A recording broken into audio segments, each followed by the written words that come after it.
Well, we have a lot of new content, so there's 9 new civilizations and all sorts of new buildings and units, but we really like to emphasize the new game systems that have gone in. So the biggest one of those is probably religion. Right at the beginning of the game, civilizations can start to worship a pantheon of gods, which gives them one new gameplay benefit. And it just kind of builds from there throughout the medieval and Renaissance periods. We really are excited about that system because it allows players to customize their strategies. When we released Civilization V, we had completely rewritten the combat system. We had completely rewritten the diplomatic system.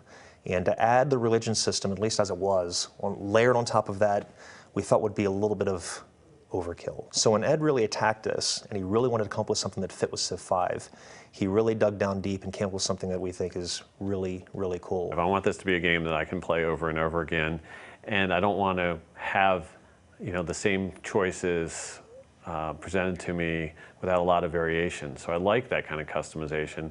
It's great now that we have the expansion, we have 34 different civilizations to play. So that's a lot of choice right there. When you start a new game up and you decide that you're going to go down the religious path, it starts in a couple ways. First off, there's faith. Faith is a yield in the game, just like culture, science, gold. You get it from buildings, like the shrine or the temple. You might find it among ancient ruins, things that you find.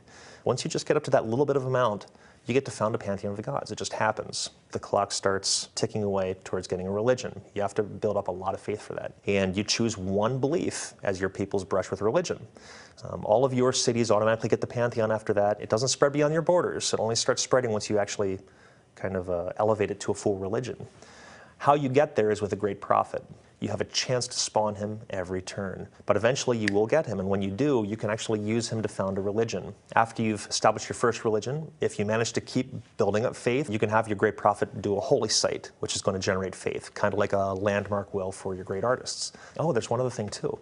I mentioned missionaries earlier. You can actually spend faith to build missionaries that will help you to spread your religion faster. You can also use an extra great prophet for that. If you have a great prophet later, they can actually spread religion 3 times. They can go up to 3 different cities, boom, boom, boom, before they're expended, and really do a big job of spreading your religion. Well, I like how espionage lets you sort of get a look inside the other civilizations. That system goes in and starts checking in with what the AI is thinking about for those other civilizations. And if your spies have been there long enough and are of a high enough rank, you start to get little tidbits of information about what they might be planning. They can also rig elections. So every 12 turns, what they do if they're unopposed, if there's no other enemy spies in those city-states, is they'll increase your influence a little bit and drop everybody else's a little bit. So it's like a slow drip of water. If you're impatient, you can do what's called a coup. Now, if it's successful, you'll completely take over the allied spot. The person who was there before will take over wherever you were before, so it happens instantly. And if you're not successful, your spy's executed. You lose all your influence. Generally makes a mess of things, but it's for the gamblers out there. I'm a gambler, so I use the button a lot. They have a chance to do a few things. They can either steal a tech, because the more science that city is generating, the faster your spy is going to steal tech. And you'll be able to watch the bar in your espionage UI. And once it fills up, he'll have stolen a tech, and it'll come into being, and bam, you have it. And then he'll start doing it all over again. That's great, because it brings the rest of the world that's going on in the civilization game to life more. You can sort of get the secret plans and thoughts of the other leaders through the espionage system, so that's really what I love. We've always been in an ongoing fight with the game itself to make naval a really compelling part of the game.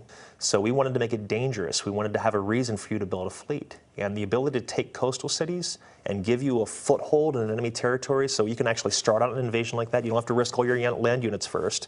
Now you have your naval units. You take that enemy city. You now have a foothold to land all of your other stuff up behind it and move forward. And one area we definitely found some weaknesses, it was the AI's ability to gather up an army, get that army across the seas. So we made it so that the embarked units can now stack with the naval units. And now a naval invasion just doesn't take as much space on the map. We've also tried to fill in some holes in terms of nothing between the trireme and the caravel. So we added the galleass, which is a ranged Renaissance era ship, and that's actually the first ship that gets a ranged attack capability. It's kind of really nice when you get to that one. But I've done a lot of work on the AI it takes to actually gather these fleets together, how they're grouped, how they're sent out, and he's made it efficient by probably over 100%. So they're doing it twice as fast as they were before. The way that they're grouping their fleets together is working much better than it has before. But that kind of AI work, the stray great generals that everybody would notice that the AI had one out in the open, easy to capture, a lot of those things we're really trying to squash to make the whole experience even better.